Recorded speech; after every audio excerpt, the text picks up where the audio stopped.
सबको जय मसीह की। परमेश्वर के नाम की महिमा हो। प्रभु को सारी स्तुति मिले इस बात के लिए कि परमेश्वर ने अब तक हमारी अगुवाई करी। आज हमारे उपवासों का 32वां दिन है और इन 32 दिनों में परमेश्वर ने हम सबको संभाला। हम में से कई ऐसे हैं जिन्होंने पहले उपवास नहीं रखे थे, पर प्रभु ने दया करी, अनुग्रह किया कि इन 32 दिनों से उपवास रखे, प्रभु के वचन पे और मनन करके, प्रभु की और नज़दीकी में बढ़ के, प्रभु के लिए समय बिता के हमने अपनी ज़िंदगी को इन पिछले 32 दिनों में प्रभु की अगुवाई में चलाया। इसके लिए प्रभु के नाम को महिमा मिले। आज हमारा 32वां वीडियो है और कल एक और वीडियो होगा और वो हमारा आखिरी वीडियो होगा उसके बाद, क्योंकि आखिरी जो हफ्ता है पाम संडे से शुरू होके उसमें कलीसिया में ही प्रार्थनाएं होंगी। तो ये हमारा आज का आखिरी वीडियो से पहले वाला सेकंड लास्ट वीडियो है। आज के इस वीडियो में जो आज का हमारा विषय है, आज का जो मनन है, आज सुबह के लिए हम एक इस बात पे मनन करेंगे कि पौलुस ने एक कलीसिया के बारे में एक बड़ी गहरी चिंता करी और वो चिंता इस बारे में थी कि कैसे अब लोगों को कलीसिया में जीना चाहिए पर वो जी नहीं रहे हैं। और वहाँ पर पौलुस ने प्रभु यीशु मसीह की पृथ्वी पर आने का, प्रभु यीशु मसीह का देह धारण करने का, प्रभु यीशु मसीह की जीवन शैली का एक बड़ा अच्छा उदाहरण लिया और उसको हम इस रीति से देखते हैं कि प्रभु यीशु मसीह ने यहाँ पर अपनी ज़िंदगी में कैसे नम्रता दिखाई। तो पौलुस कलीसिया को वही सिखाने जा रहे हैं, तो आज हम उसी पे मनन करेंगे। आज का मनन है फिलिपियों के 2 अध्याय पे। तो आइए मनन में जाने से पहले हम प्रार्थना करें और प्रभु के अभिषेक पवित्र आत्मा की अगुवाई को मांगे कि प्रभु आज के मनन में हमारी अगुवाई करे और हमसे बातचीत करे। आइए हम प्रार्थना करें।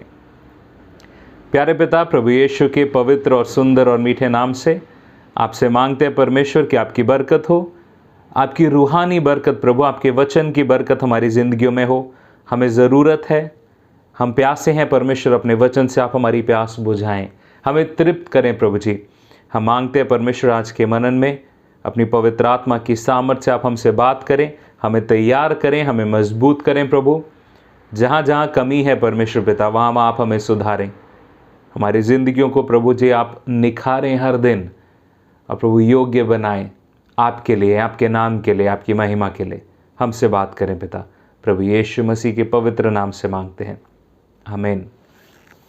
फिलिपियों का 2 अध्याय और यहाँ पर पौलुस कलीसिया से बात करें। हम उसके पहले 5 वचनों को पढ़ेंगे और फिर उसके बाद हम उससे जो शिक्षा है आज के मनन के लिए हम वो देखेंगे। अतः यदि मसीह में कुछ शांति और प्रेम से ढाढ़स और आत्मा की सहभागिता और कुछ करुणा और दया है, तो मेरा ये आनंद पूरा करो कि एक मन रहो।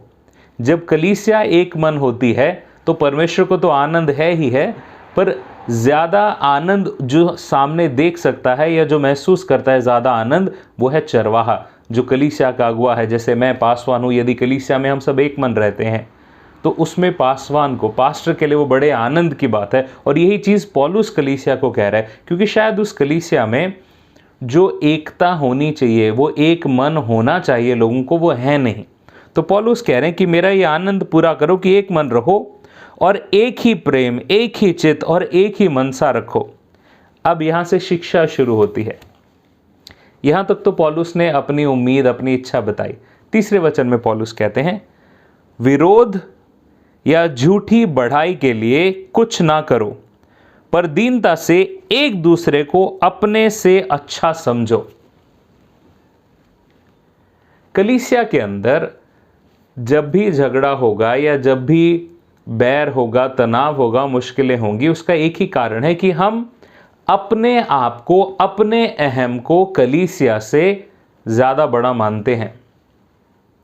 मुझे ये कहा गया, मुझसे ये उम्मीद करी गई, मेरे बारे में ये कह दिया गया, तो वो जो अहम है वो हमें इस बात पे ध्यान देने से भटका देता है कि मैं एक कलीसिया का हिस्सा हूँ।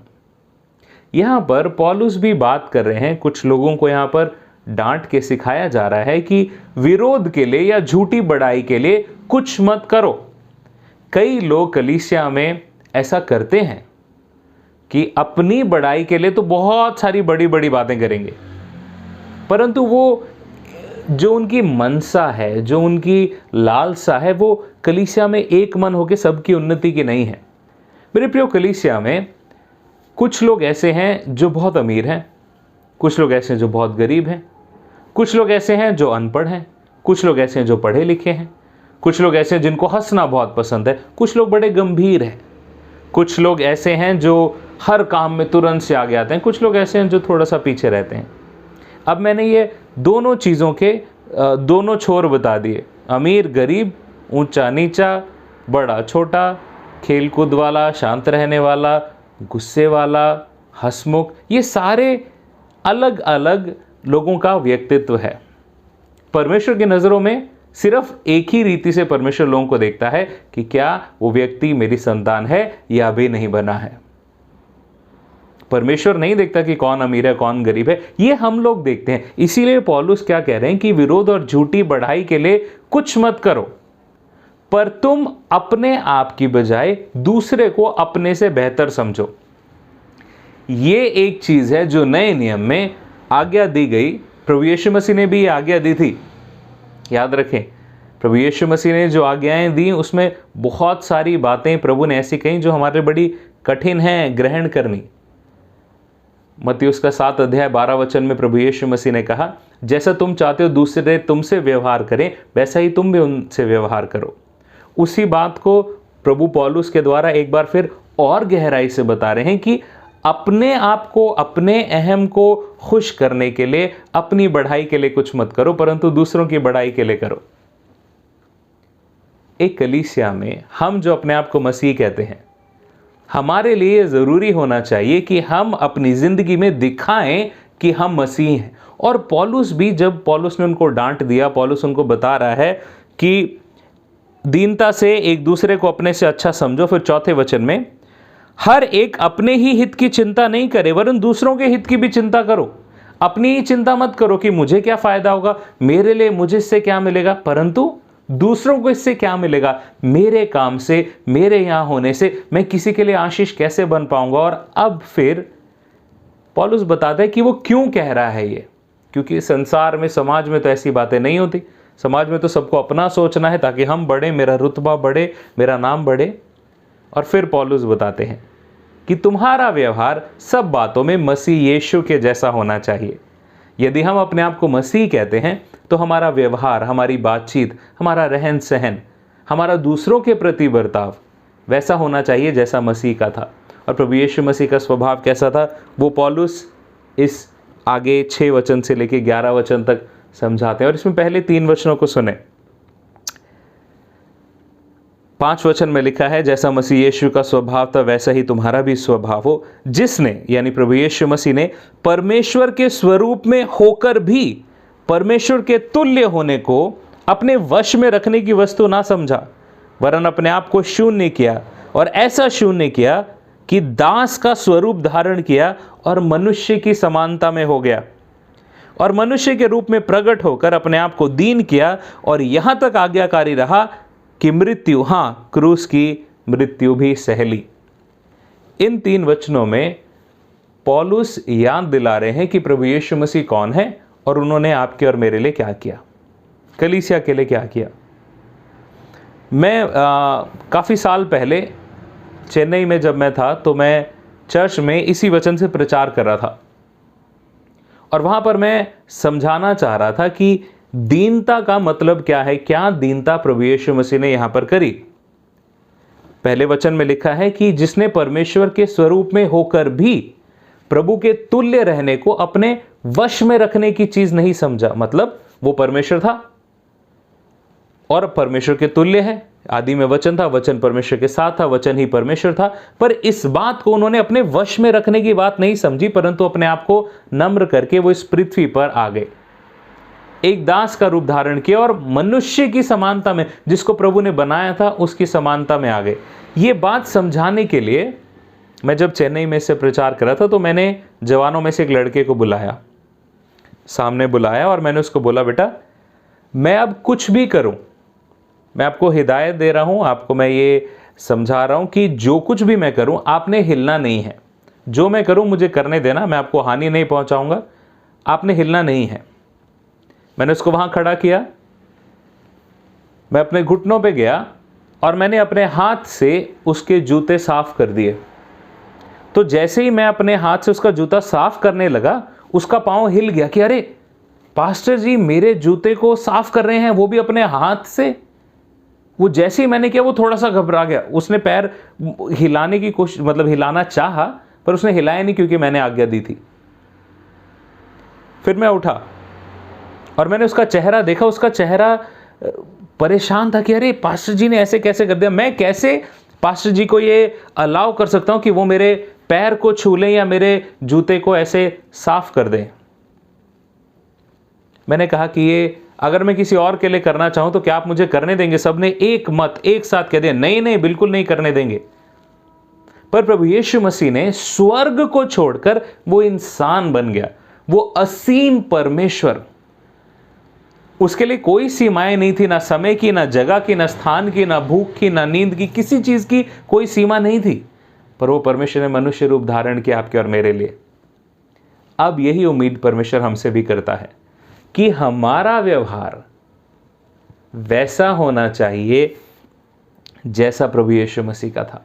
हमारा स्वभाव वैसा होना चाहिए, हमारी मानसिकता, हमारी सोच, हमारे शब्द, हमारी बातें वैसी होनी चाहिए जो दिखाएं कि हम प्रभु यीशु मसीह के हैं।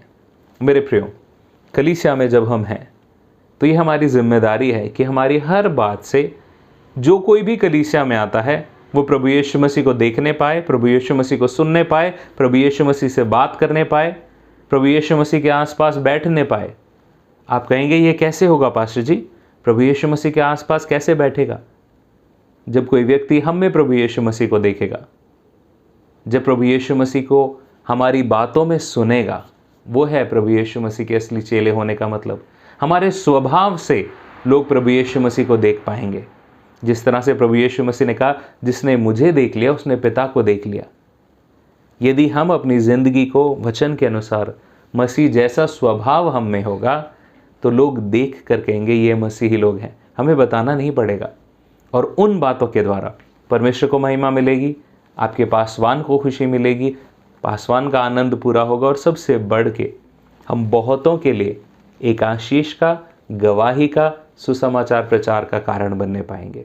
तो हम अपने स्वभाव को ऐसा रखें जैसा मसीह यीशु का है, नम्रता के साथ एक दूसरे को खुद से ज़्यादा उत्तम समझे ताकि प्रभु को महिमा मिले। आमीन।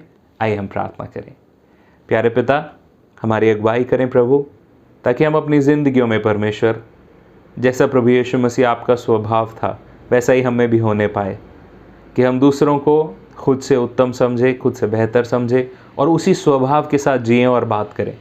हमारी कलीसिया को भी प्रभु आप आशीषित करें और आपकी महिमा हमारी कलीसिया में अब और हमेशा होती रहे, हमारी ज़िंदगियों में आज के दिन और हमेशा होती रहे। हमारी अगुवाई करें, अपनी महिमा के लिए हम इस्तेमाल करें। प्रभु यीशु मसीह के पवित्र नाम से मांगते हैं, आमीन। सबको जय मसीह की। प्रभु आपको आशीष दे।